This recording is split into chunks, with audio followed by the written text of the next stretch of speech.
Welcome back. हम देख रहे हैं एक इफेक्टिव मैनेजर की क्या क्वालिटीज़ होनी चाहिए, है ना। हमने काफ़ी सारी क्वालिटीज़ अभी तक के देख लिए कि उसे एक फाइनेंशियल मैनेजर, बहुत अच्छा मैनेजर होना चाहिए। वो उसे ट्रेनिंग से रिलेटेड एक्टिविटीज़ में अपना समय बिताना चाहिए और स्टाफ की भी ट्रेनिंग करवानी चाहिए। और भी बहुत सारे पॉइंट्स को हमने देखा कि क्या कौन कौन सी क्वालिटीज़ होती है जो कि एक इफेक्टिव मैनेजर में होनी चाहिए। वो आप पिछली वीडियोस आप देख लीजिएगा। एक और इम्पॉर्टेंट जो क्वालिटी होती है एक इफेक्टिव मैनेजर की, वो होती है कि वो अपने MIS को बहुत अच्छे तरीके से मेंटेन करके रखते हैं। MIS का मतलब क्या होता है कि जो भी इंफॉर्मेशन आपकी संस्था में है उसको बहुत अच्छे तरीके से आप व्यवस्थित करके रख पा रहे हो, हार्ड कॉपी और सॉफ्ट कॉपी दोनों में। और जब आपको ज़रूरत पड़ रही है तब आप उस इंफॉर्मेशन को बाहर निकाल के उसको यूज़ कर पा रहे हो किसी भी डिसीज़न को लेने के लिए, क्योंकि जितने भी आपके डिसीज़न होते हैं वो किसी न किसी इंफॉर्मेशन के बेस पे ही होंगे, है ना। बिना फैक्ट के आप कोई भी डिसीज़न नहीं ले सकते। तो हमें कौन कौन से प्रकार की इंफॉर्मेशन मेंटेन करके रखनी होती है एक MIS एग्जीक्यूटिव को, वो हम देखते हैं, ठीक है। और ये MIS बनाना, MIS मेंटेन करवाना, ये सारी रिस्पॉन्सिबिलिटी रहती है एक मैनेजर की। तो मैनेजर का काम है कि वो एक अच्छा MIS एग्जीक्यूटिव रखे और वो MIS एग्जीक्यूटिव ये सारे पॉइंट्स के ऊपर पे इंफॉर्मेशन अपने पास में हमेशा रखे और जब चाहे वो निकाल के दे सके, जब ज़रूरत हो तब वो उसको निकाल के दे सके। तो सबसे पहला पॉइंट है इंफॉर्मेशन टास्क, प्रोजेक्ट या ऑपरेशन से रिलेटेड। आप किसी भी प्रकार के ऑर्गेनाइजेशन में काम कर रहे हो, आपके यहाँ किसी न किसी प्रकार का कोई टास्क चल रहा होगा, कोई प्रोजेक्ट चल रहा होगा या कोई ऑपरेशन एक्टिविटीज़ चल रही होगी। तो इन सभी से रिलेटेड सारे इन्फॉर्मेशन जो रखने का काम है वो काम किसका है? MIS एग्जीक्यूटिव का। इसकी रिस्पॉन्सिबिलिटी किसकी है कि ये मेंटेन हो रहा है या नहीं हो रहा है? वो एक मैनेजर की है, ओके। दूसरे टाइप का जो MIS आप मेंटेन करके रखते हैं वो सेल्स, मार्केटिंग और प्रोडक्शन या CRM से रिलेटेड होता है। ये आपको मेंटेन करके रखना होता है। फिर आप अकाउंटिंग, बजट, कैश फ्लो, इससे रिलेटेड, फाइनेंस से रिलेटेड सारी इन्फॉर्मेशन को रखते हैं। ये सारे अलग अलग प्रकार के MIS है। ज़रूरी नहीं है कि एक ही संस्था में ये सारे अप्लाई होंगे। जहाँ पे सेल्स से रिलेटेड काम नहीं हो रहा है वहाँ पे सेल्स वाला MIS की ज़रूरत नहीं है, पर हाँ MIS में सेल्स से रिलेटेड काम की इंफॉर्मेशन रखना, ये एक MIS एग्जीक्यूटिव को पता होना चाहिए। किस फॉर्मेट में चीज़ों को इन्फॉर्मेशन को रखना होता है वो सारा चीज़ें उसको पता होना चाहिए। ये सारी चीज़ें सीख के ही आए वही व्यक्ति को आप MIS वाला बनाइए। किसी भी आम डेटा एंट्री ऑपरेटर 12वीं पास वाले को मत रख लीजिए। MIS का काम नॉर्मल काम नहीं होता है। MIS का एक बहुत जिम्मेदारी वाला काम होता है, MIS मेंटेन करके रखने का काम। ये आप कम से कम ग्रेजुएट व्यक्ति को रखिए, कम से कम ग्रेजुएट व्यक्ति को बोल रहा हूँ मैं। और अगर आप सक्षम हैं तो एक पोस्ट ग्रेजुएट मैनेजमेंट में जिसने पोस्ट ग्रेजुएशन किया है, चाहे उसने MBA किया हो, उतने इम्पोर्टेंट व्यक्ति को आपको MIS वाला काम देना चाहिए, है ना। आज की डेट में MIS वाला काम किसको दिया जाता है? सबसे जो 12वीं पास करके आया है, सबसे जूनियर स्टाफ जो रहता है उसको आप MIS वाला काम दे देते हो। गलत बात है। उसको खुद को समझ में आना चाहिए। अब 12वीं पास बच्चे को उतनी ज़्यादा समझ तो है नहीं पूरे बिजनेस इकोसिस्टम की। उसको तो बस जो उसको काम दिया जाता है बस वो इसको मेंटेन करके रख लेता है। पर MIS खाली सिर्फ चीज़ों को, डेटा को एंटर करके रखने का काम MIS नहीं है। आप इसी फैक्ट, इसी डेटा, इसी इंफॉर्मेशन के बेसिस पे आगे डिसीज़न लेने वाले हो। डिसीज़न कौन लेने वाला है? एक मैनेजर। तो मैनेजर के डिसीज़न लेने वाले जो सारे डेटा हैं उसमें अगर कोई गलती हो तो आप सोचिए कि आपका डिसीज़न कितना गलत हो जाएगा। आप जो सोच के किसी व्यक्ति को अपना काम दिए हो MIS का मेंटेन करने का और उसने कुछ गलत इन्फॉर्मेशन डाल दी, तो उसको तो पता नहीं है कि गलत इन्फॉर्मेशन का कहाँ पे क्या प्रभाव पड़ने वाला है। पर वहीं पे आप अगर एक ग्रेजुएट व्यक्ति को रखोगे या पोस्ट ग्रेजुएट व्यक्ति को रखोगे तो उसको पता होगा कम से कम कि क्या MIS, क्यों MIS ज़्यादा ज़रूरी है सही तरीके से मेंटेन करके रखना। तो MIS में जो भी बंदा काम करे उसको वो कम से कम ग्रेजुएट हो, ये मेरी सलाह होगी। और अगर इससे ज़्यादा अच्छा व्यक्ति है, मतलब इससे ज़्यादा उसने पढ़ाई की है, पोस्ट ग्रेजुएशन किया है, एमबीए किया है, तो वो बहुत अच्छा होगा।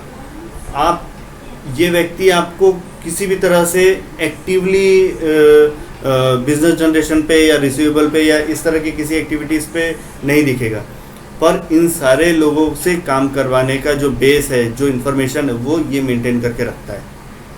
इसलिए किसी भी संस्था का अगर बैकबोन बोला जाए, कैश को बोला जाता है। कैश अगर नहीं है तो आपकी संस्था नहीं चल सकती। दूसरा सबसे इम्पोर्टेंट अगर चीज़ है, तो आपके पास में अगर संस्था में इन्फॉर्मेशन नहीं है तो आपकी संस्था कभी नहीं चल सकेगी, ना ही आगे बढ़ सकेगी। इसलिए मैं बोलूँगा कि आप MIS वाले के लिए बहुत ढंग का व्यक्ति रखिए। कोई भी साधारण व्यक्ति को आप MIS का काम मत दीजिए, है ना। MIS मेंटेन करने में ऑफिस मैनेजमेंट से रिलेटेड सारी इन्फॉर्मेशन हो सकती है। ऑफिस मैनेजमेंट में मतलब हर ऑफिस में कुछ ऑफिस की क्लीनिंग है, उससे रिलेटेड सारी चीज़ें आती होगी। आपकी ऑफिस में अलग अलग जगह पे अलग अलग इक्विपमेंट लगे हुए हैं, चाहे वो कंप्यूटर है, लैपटॉप है, फोटोकॉपियर है, AC है। इन सारी चीज़ों की भी जो इन्फॉर्मेशन रखते हैं, इनके मेंटेनेंस से रिलेटेड भी इंफॉर्मेशन रखना होता है। ये सब ऑफिस मैनेजमेंट से, ऑफिस को चलाने के लिए जो सारी चीज़ें लगती हैं, कोई भी प्रकार की हो, वो सब आपकी ऑफिस मैनेजमेंट की इंफॉर्मेशन के अंदर में जाएगा, जो कि आपको एक MIS पे रखना चाहिए। MIS के रूप में एक अलग से एक्सेल फाइल या फिर कोई भी और टूल या कोई सॉफ्टवेयर यूज़ करते हुए आपको ये सारी इन्फॉर्मेशन को रखना चाहिए। मैं ऊपर वाले स्टेप बताना भूल गया। इन्वेंट्री और स्टॉक, यदि आप कोई सामान सेल परचेस करने से रिलेटेड काम कर रहे हैं, या फिर अगर आपकी कोई फैक्ट्री है जिसमें रॉ मटेरियल आ रहा है और फिनिश्ड प्रोडक्ट बन के जा रहा है, तो इन्वेंट्री आपको मेंटेन करके रखना पड़ेगा। तो ये भी एक MIS का ही पार्ट है, ये भी आपको रखना होता है। इसके बाद है ह्यूमन रिसोर्स। ह्यूमन रिसोर्स, जो आपके संस्था में सबसे सेंसिटिव रिसोर्स होता है, वो होता है ह्यूमन रिसोर्स, क्योंकि व्यक्ति ही है जो बाकी अदर रिसोर्सेज से काम या उस पर काम करेगा। अगर व्यक्ति ही संतुष्ट नहीं है तो वो कुछ भी काम करेगा, बिना मन का काम करेगा, आउटपुट उतना अच्छा देगा नहीं, आपकी संस्था भी आगे बढ़ नहीं पाएगी। आपका कम समय में, मतलब ज़्यादा समय में आप कम प्रोडक्शन करोगे, समय भी बर्बाद हो रहा है, पैसा भी बर्बाद हो रहा है, सारा चीज़ बर्बाद हो रहा है, पर आपकी संस्था आगे नहीं बढ़ पा रही है। इसलिए ह्यूमन रिसोर्स को बहुत अच्छे तरीके से मैनेज करके रखने के लिए उसकी सारी इन्फॉर्मेशन आपके पास में होनी चाहिए।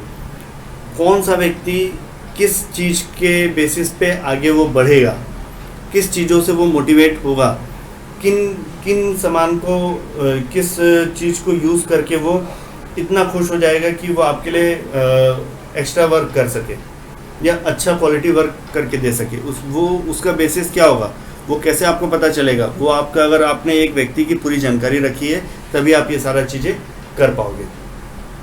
एंटरप्राइज रिसोर्स प्लानिंग, मतलब सारी इन्फॉर्मेशन को एक जगह लेके रखने के सॉफ्टवेयर को ERP कहा जाता है। ठीक है, ERP में बहुत सारी और भी चीज़ें आती है, अकाउंटिंग भी आ जाता है, इन्वेंट्री भी आ जाता है, ह्यूमन रिसोर्स मैनेजमेंट की भी इंफॉर्मेशन आ जाती है, मतलब टास्क प्रोजेक्ट मैनेजमेंट की भी इंफॉर्मेशन। मतलब ये एक ऐसा सॉफ्टवेयर होता है जिसमें बहुत सारी चीज़ें एक साथ, बहुत सारे फंक्शन की इंफॉर्मेशन आप एक ही जगह पे स्टोर करके रख सकते हो। ठीक है, इसके बाद में एक नॉलेज मैनेजमेंट। नॉलेज मैनेजमेंट बहुत इम्पॉर्टेंट है। क्या होता है कि आप कई बार किसी वर्कशॉप पे गए, किसी मीटिंग में गए या किसी जगह पे गए, आप वापस आके, आप या जो भी आपके स्टाफ है, वो अगर वापस आके जो उन्होंने सीखा या समझा, वो अगर लोगों से शेयर नहीं करेंगे या लिख कर नहीं रखेंगे, तो उस इंफॉर्मेशन का कोई फ़ायदा ही नहीं है।